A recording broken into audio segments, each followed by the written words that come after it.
Jadi BHD ini bantuan hidup dasar merupakan pertolongan pertama pada pada situasi henti jantung dan henti nafas ya, pasiennya pingsan, nggak mau bangun, kemudian kita raba lehernya itu nggak ada nadinya, kita harus segera mulai. Jadi yang di bawah tuh yang kompresi dada atau tekanan dada tersebut adalah hal yang sangat-sangat penting.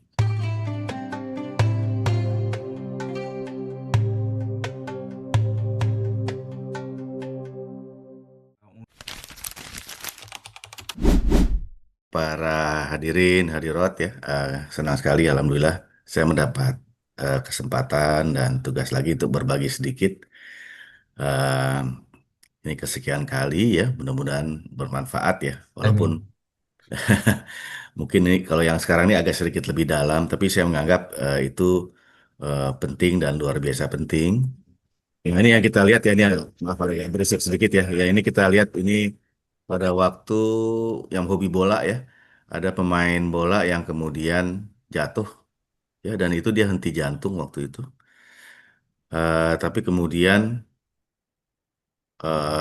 untung kita di depan kita ada para medis ya, dan medis yang tetap yang cepat melakukan tindakan sehingga alhamdulillah pemain tersebut apa namanya bisa bermain kembali dan ya katakanlah hidup ya alhamdulillah. Tapi yang sebelah kanan kita lihat kita masih ingat ya waktu itu disaksikan oleh puluhan juta mungkin masyarakat Indonesia pebulu tangkis Cina yang masih muda ya, saya lupa umurnya berapa, yang meninggal di Jogja waktu itu. Dan sedihnya waktu itu kita tidak bisa apa-apakan karena wasitnya melarang masuk ya medis dan para medisnya. Jadi ini cukup ramai waktu itu dan kita bahkan sempat mau dituntut ya. Nah, tapi itu memang menggambarkan bahwa pertolongan pertama pada pasien-pasien yang mengalami henti jantung itu belum dipahami sepenuhnya ya. Nah, ini yang kita lihat nih. Saya kira banyak sekali ya. Mungkin para jemaah ya eh, mungkin bisa pernah melihat atau pernah membaca ya teman-teman mungkin ya atau kenalan yang mendadak pingsan ya, yang mendadak dia tidak nafas di depan kita. Dan kita juga sering melihat bahwa yang dilakukan pertama adalah cari petugas. Nah, itu. Yang kedua, tepuk-tepuk, tangannya ditepuk-tepuk begitu ya. Yang ketiga, ya digoncang-goncang gitu. Itu yang kita sering lihat. Padahal itu cara yang tidak betul ya. Dan kita berpacu dengan waktu sebenarnya. Nah, ini kita lihat sebelah kanan ini salah satu contoh saja. Jika ada eh, katakanlah orang atau saudara ya yang mengalami henti jantung itu di luar negeri bahkan diajari dari TK, dari TK, SD, SMP sehingga mereka semuanya rata-rata itu bisa melakukan bantuan hidup dasar tersebut ya. Dan itu yang di Indonesia kita masih sangat ketinggalan sehingga Perhimpunan Dokter Jantung Indonesia berusaha memasyarakatkan hal ini ya. Nah, ini kita lihat di sini ya. Nanti kita lihat bahwa kalau yang penting sih sebenarnya kita pengenalan dulu deh. Jadi jantung itu letaknya di dada agak sebelah kiri ya, tidak sebelah kiri banget sebenarnya. Dia di agak ke tengah-tengah, tapi sedikit di sebelah kiri ya. Jadi besar jantung itu Bapak Ibu sekalian itu sekepal tangan ya. Jadi kecil ya. Tapi kita lihat Allah bagaimana memberikan eh, rahmat kepada kita ya. Dia bisa memompa sehari kurang lebih 100.000 kali sehari. Ya, jadi 1 menit kan 70 kali. Di satu kali pompa dia 50 cc. Dihitung saja dia kira-kira 2.000 galon darah ya. Kalau dihitung katanya satu pesawat atau gimana ya. Saya pernah baca gitu. Satu orang. Dan dia berdenyut sendiri luar biasa. Nah, ini yang kita lihat listrik itu dia apa namanya jantung itu juga berdenyut karena adanya gambaran adanya aliran listrik sebenarnya. Jadi kita punya listrik. Kita punya yang namanya generator. Nah, yang kita lihat gambar sebelah kiri itu ada generator listrik yang berjalan kalau ada aliran darah. Kalau dia tidak ada aliran darah, dia diem. Nah, itu yang dinamakan henti jantung. Ya, nah kita lihat di sini kapan sih atau bagaimana seorang bisa henti jantung? Nah, bisa sebelumnya memang sudah gagal jantung, artinya sebelumnya sesak. Tapi yang paling sering adalah serangan jantung mendadak. Artinya ada sumbatan yang mendadak sehingga jantungnya berhenti, ya. Nah, ini kita lihat ya. Jadi ini mohon maaf, ini mungkin agak berisik sedikit ya, tapi yang intinya adalah apabila jantung itu berhenti mendadak, ya, itu artinya semua organ-organ jantung tidak mendapat cukup oksigen. Yang paling tidak tahan adalah otak. Karena otak itu hanya bisa mentolerir 3 menit sampai 6 menit ya. Lebih dari angka itu, walaupun orangnya katakanlah hidup lagi, dia berdenyut lagi, tapi permasalahannya adalah otaknya tidak berjalan, orangnya tidak bangun. Jadi dia hanya diem saja ya. Saya kira kita punya pengalaman mungkin ya, yang tidak apa-apa. Jadi dia vegetatif istilahnya, dia diem aja. Jadi dimasuk makanan lewat hidung gitu ya. Kemudian juga nggak bisa apa-apa, nggak bisa berkomunikasi. Nah itu waktu kita hanya maksimal 6 menit, tapi usahakan di bawah 3 menit. Sekarang pertanyaannya banyak nggak kejadian itu? Nah ini kita lihat di sini. Banyak ternyata. Ya, jadi ada 2.000 kematian per jam akibat henti jantung. Dan sebagian besar itu bukan di rumah sakit, Bapak Ibu sekalian. Sebagian besar ada di depan mata kita. Pakai kita lagi apa namanya ya, lagi syukuran di rumah, ada kawinan, atau ada lagi main badminton, pasti dengar lah ya. Atau ada lagi main tenis ya. Dan sebagian besar itu sedihnya meninggal. Kenapa? Karena ketidaktahuan teman-teman di samping-sampingnya, bahkan orang yang kita katakan sangat berilmu ya, tapi bukan kesehatan mungkin, yang tidak melakukan apa-apa. Nah, ini yang kewajiban dari kami sebagai perhimpunan dokter jantung untuk ya katakanlah memberikan informasi apa sih yang harus kita lakukan. Nah, jadi BHD ini adalah bantuan hidup dasar. Jadi kalau Bapak Ibu sekalian tiba-tiba di sampingnya atau di depannya itu katakanlah orangnya jatuh gitu, itu paling sering itu. Jatuh, terus istilah omnya mungkin pingsan ya, pingsan. Refleks orang Indonesia adalah dia mengerubungi. Itu yang mengerubungi, tapi tidak melakukan apa-apa. Sebagian berlari meminta bantuan, tapi itu juga tidak terkoordinir ya.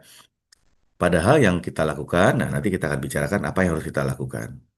Ya, nah ini kita lihat di sini. Ini yang bagan yang di bawah itu sebenarnya yang kita lakukan adalah segera melakukan eh, apa namanya pijat dada. Nah, chest compression, pijat dada.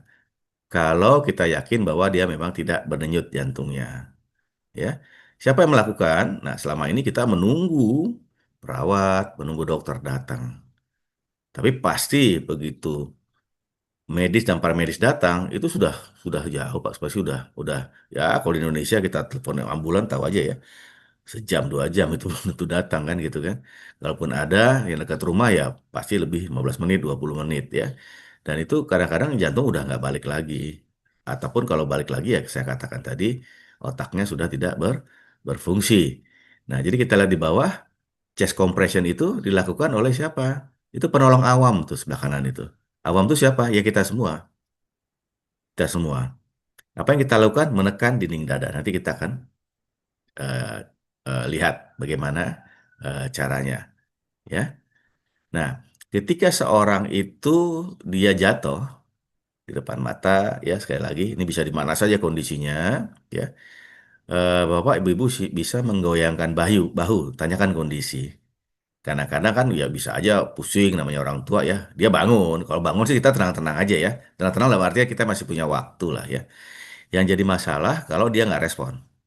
Ya, dia goncang-goncang dadanya, bawa pak, pak, pak, ibu, bu, bu, gitu ya. Aduh, dia nggak respon nih. Terus kita lihat dia nggak nafas, atau kalau nafasnya tersenggal-senggal. Nah, ini sudah masuk kegawatan, dalam masuk kegawatan. Ya, apa yang kita lakukan? Yang pertama tentu kita amankan dulu, kita lihat kiri kanan. Kadang-kadang bisa saja pingsannya di tengah jalan ya, lagi rame begitu ya. Kalau lagi rame mau nggak mau kita akan bawa orangnya ke pinggir jalan dulu atau maaf atau di tempat yang sempit. Tempat yang sempit kalau kita nolong, nah kita ya akan repot, ya. Atau misalnya di dalam apa ya misalnya ya, apa sajalah gempa atau apa, nah kita harus pastikan bahwa kita bekerja di ruang yang lapang begitu. Sehingga keselamatan si sakit dan penolong juga diutamakan. Nah, itu ya, ya. Jadi juga dua-duanya harus selamat di sini. Ya, jangan yang kita yang nolong terus satu kita yang jatuh. Jadi dua deh yang bermasalah. Ya. Nah, begitu tadi kita ulang lagi, begitu pasiennya nggak respon, ya, kita minta teman atau kita berteriak meminta siapapun yang dekat kita untuk memanggil bantuan. Tapi jangan semuanya pergi. Ini yang paling sering. Karena panik, semuanya pergi cari telepon. Padahal satu orang harus berada di samping si sakit. Ya, jangan tinggalkan pasien. Ya, kalau di beberapa tempat di luar negeri, kalau di Indonesia agak jarang ya, tapi di bandara Soekarno-Hatta itu sudah ada alat namanya AED. Tapi sekali lagi kita tidak tergantung alat, Bapak Ibu sekalian. Kita tergantung tangan kita.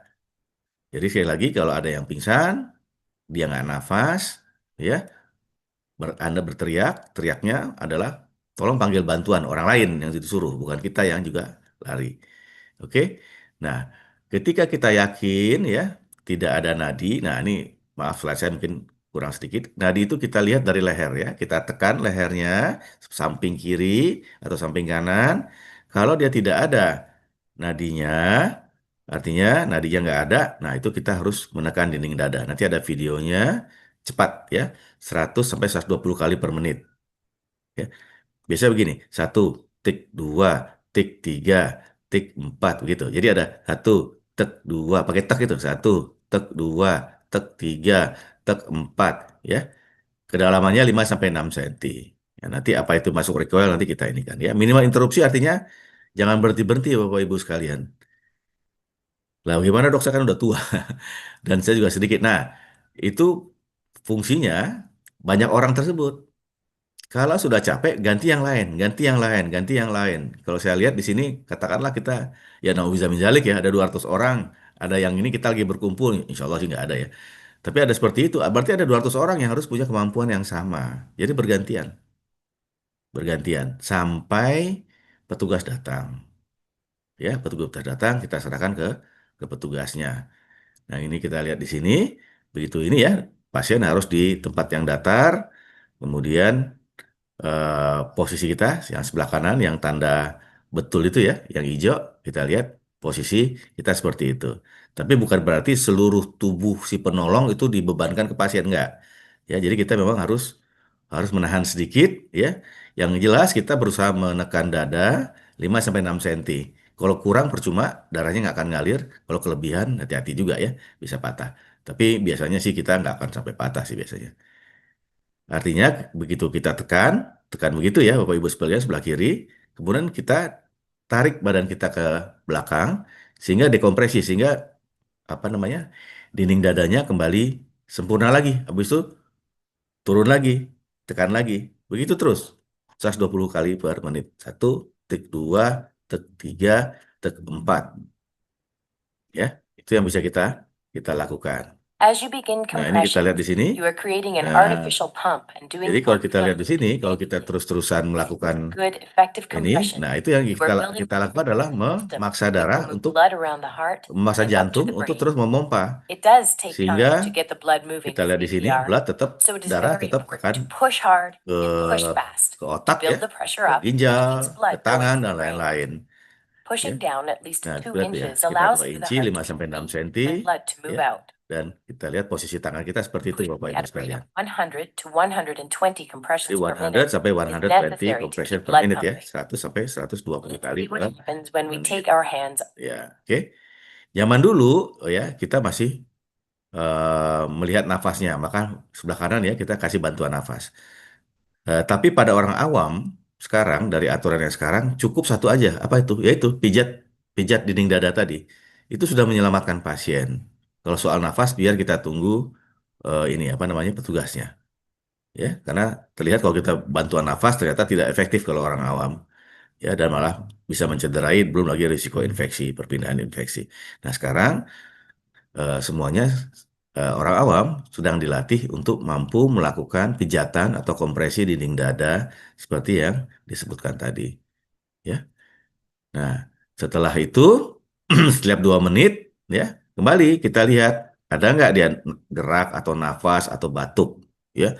Kalau dia nggak, terusin lagi Bapak Ibu sekalian. Jadi interupsinya minimal, artinya antara satu penolong dan penolong yang lain itu minimal, ya. Jangan satu orang saja, apalagi kita sudah berumur. Saya sadar bahwa jemaah mungkin sudah banyak yang berumur ya.